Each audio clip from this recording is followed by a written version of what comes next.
My name is John Scrivens. I'm here today to present this petition to stop the closure of the Rural Activities Garden Centre, an irreplaceable social care resource. By coincidence, next week is Learning Disability Week, which includes the theme Do You See Me?, which is about those with learning disabilities being seen, heard and valued, something I hope this petition helps with. The positive impact of the Rural Activities Garden Centre is huge, and my wife and I have personal experience of the way it uplifts the spirits of our son Oliver, who has learning disabilities and mental health problems. He has been doing his supervised voluntary gardening work as part of his social care plan at RAGC for about 10 years. Like other users of the centre, he gets a great deal of satisfaction from his work there, but of equal importance is the social contact with other volunteers, staff and the wider community that the centre provides.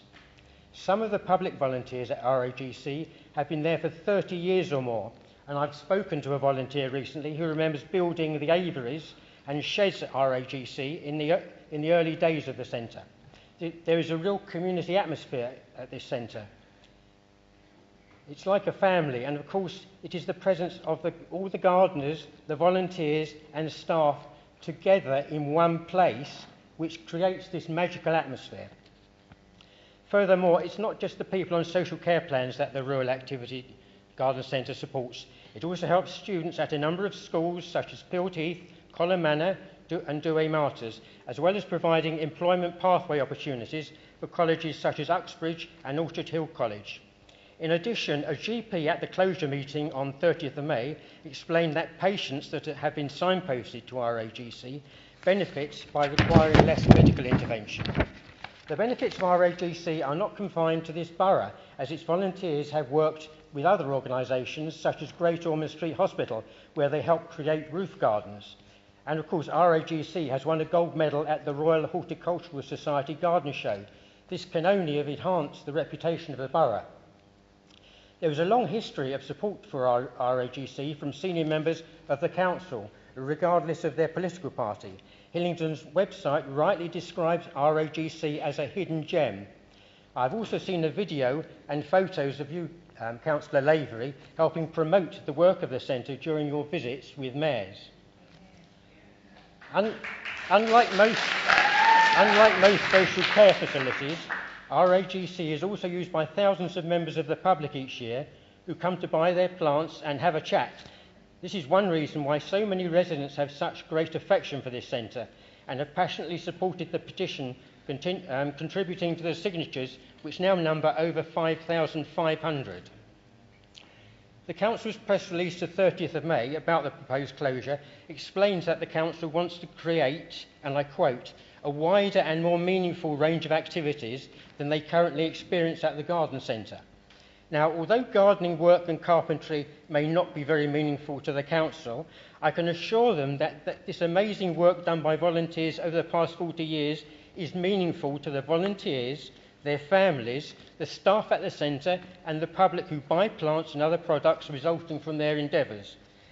If the council had consulted with us, they would have known this. Even if you ignore the compassionate need to keep the centre open, it is surely a matter of common sense that destroying the happiness and well-being provided by the family-like support at RAGC will exacerbate behavioural and mental health problems of some of the vulnerable people who benefit from the centre. This will surely require more intensive and expensive social care interventions, costing the council far more money in the longer term.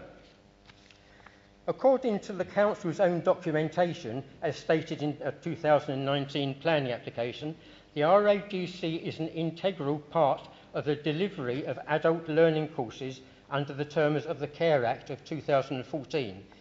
In this instance, surely any significant deviation or closure there must be subject to a formal public consultation with an equality impact assessment as part of the Council's public sector equality duty and a feasibility assessment of alternative options.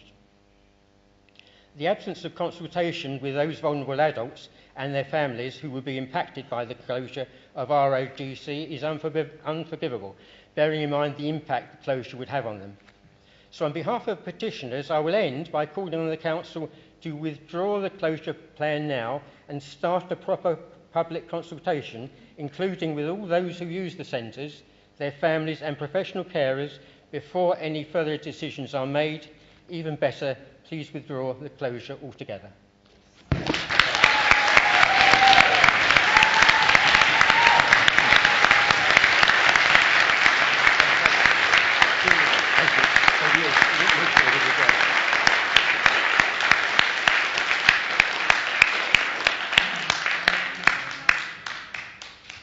Okay, my thanks to the petitioners for stating their views very clearly.